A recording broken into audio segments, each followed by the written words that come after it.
With his owner and handler, Lynn, Ren is a therapy dog that's become a superstar and a community entity to the point he now has Facebook page and numerous fans and pictures galore.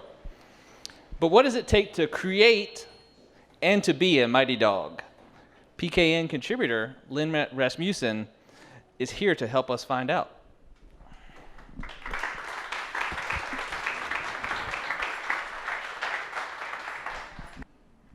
Leashes and microphone cables don't mix.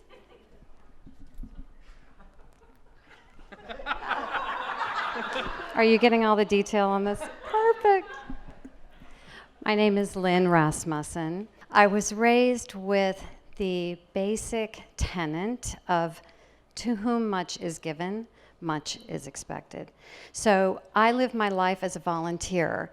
I am a therapy dog handler, and this is my partner, Ren. He's much more famous than me. Therapy dogs actually came about, like so many other things, after war. The MASH hospitals noticed that when dogs came into their units, the patients did better. They had lower blood pressure, lower heart rate, much lower than mine right now. And wanted to make sure to tell people the difference between service dogs and therapy dogs.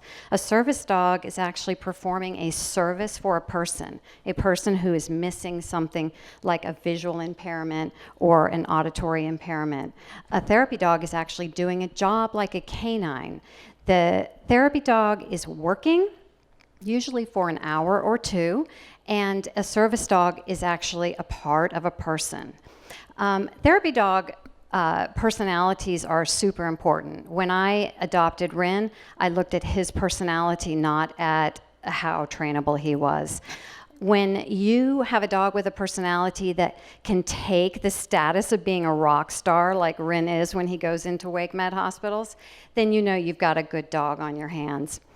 Ren is also all the time sort of got a lot of hands on him, so he has to be able to handle that. Ren also has to know that he can trust me, and he has no fear. That's him on our jet ski. So he basically can do anything because he trusts me. So therapy dogs need a kind of a no fear and lots of trust personality.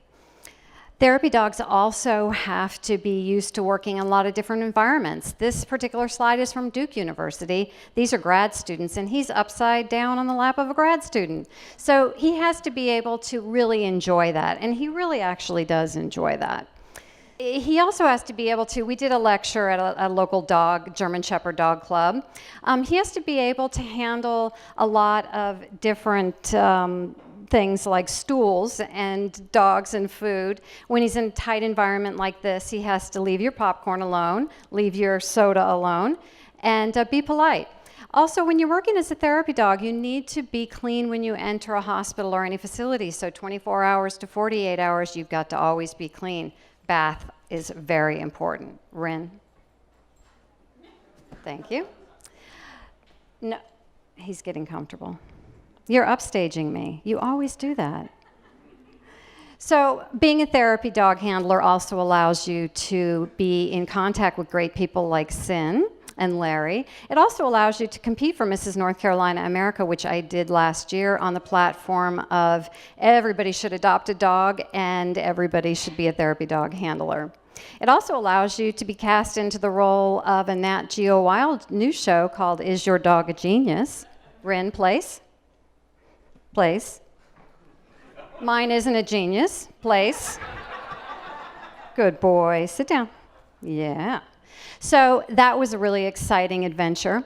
Types of clients range from young patients all the way up to elderly patients, patients with PTSD or brain injuries.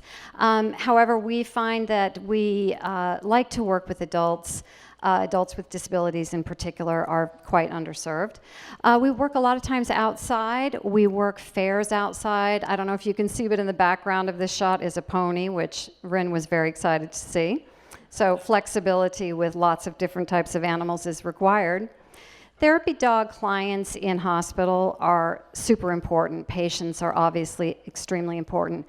The nurses at the hospital are very stressed. They give all of their energy and all of their emotion to their patients. So we like to try and help fill that up, and Rin does a good job with that.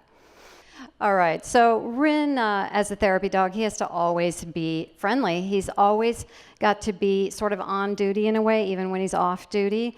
Some of these photos show him with a very small child on a boat. He's got to be friendly in that environment. He's got to be friendly with the patient. He's got to be up high where they can reach him when they've got injuries. And we're always training. So, for example, this event, even though it's fun for me, and I was really honored to be able to do it, we're using this as a sort of form of training. So we're always training. That's Bailey's Jewelry, and they love dogs there, so everybody show them some love.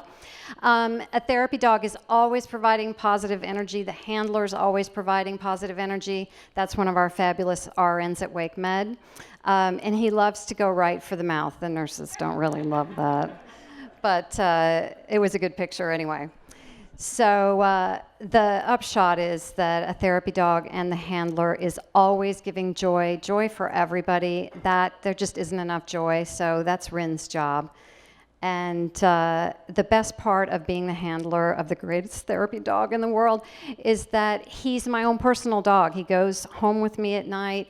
He eats at my table or under my table, and he sleeps at my side. So he is my best friend. He is my furry child. He is the bane of my husband's existence. And he's my best friend. He was rescued from a shelter in Caswell County. Please adopt, please foster, please assist in any way you can in helping the homeless pets of Raleigh and the Triangle in North Carolina. And thank you very much for your time.